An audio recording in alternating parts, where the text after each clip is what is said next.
استنفرت وافد السلطات في إحدى الدول الخليجية للقبض عليها بعد أن تسللت إلى أحد المساجد في غير أوقات الصلاة لتصوير مشاهد أثارت حالة غضب عارمة.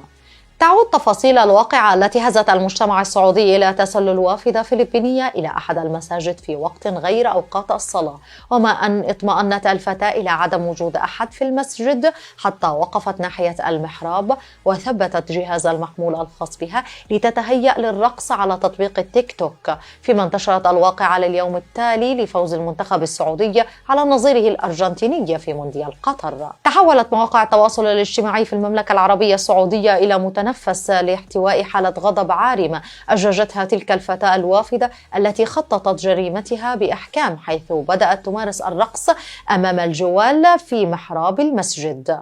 الواقعة التي أججت الرأي العام في السعودية استنفرت جهود جميع الجهات الأمنية التي بدأت فحص مقاطع الفيديو ومراجعة ملفات الوافدات المدرجة بمكاتب استقدام العمالة المنزلية داخل المملكة لتحديد ملامح الوافدة الفلبينية والتعرف على هويتها، حيث لم يظهر وجهها واضحا في مقطع الفيديو المتداول. رواد مواقع التواصل الاجتماعي أكدوا أن الواقعة حدثت تفاصيلها في مدينة الخبر بالمنطقة الشرقية من المملكة العربية السعودية، وبدأ كل منهم يراجع مقطع الفيديو المتداول مرة تلو الأخرى عساه أن يصل إلى معلومة يمكن من خلالها تحديد موقع المسجد أو هوية الفتاة وإبلاغ الجهات الأمنية بها بعد أن تلقت وزارة الداخلية تعليمات بسرعة ضبطها. متداولو المقطع لجأوا إلى إعادة نشره أكثر من مرة لعلهم يساعدون في تسليم الفتاة التي ارتكبت الواقعة إلى جهات التحقيق للوقوف على ملابسات الواقعة ومعرفة أسبابها، وما إذا كانت الفتاة المتهمة مريضة نفسيا أم أنها ارتكبت فعلتها مع سبق الإصرار والترصد، خصوصا وأن القانون السعودي يضع عقوبات مشددة لردع تلك الجرائم.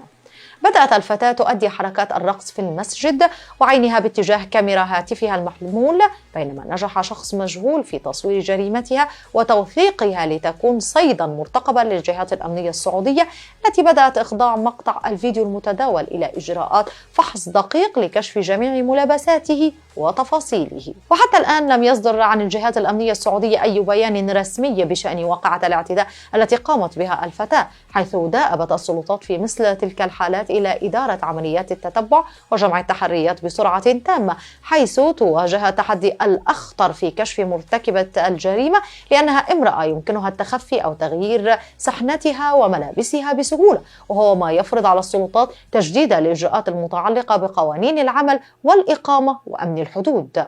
الأسرة الوحيدة التي من الممكن أن تحدد هوية الفتاة الفلبينية حال كانت عاملة منزلية هي الأسرة التي تعمل لديها تلك الفتاة، وتلقت الجهات الأمنية تعليمات مشددة بحتمية الإسراع في ضبط الفتاة مهما كان الثمن، فيما تدرس تلك الجهات فرضيات بشأن طريقة دخول المسجد والتحقق من مدى توفر مكان فيه السيدات لاحتمالية أن تكون الفتاة دخلت المسجد متخفية أو ادعت أنها مصلية وتأخرت حتى خرج المصلون لتبدأ الرقص بتلك الطريقة.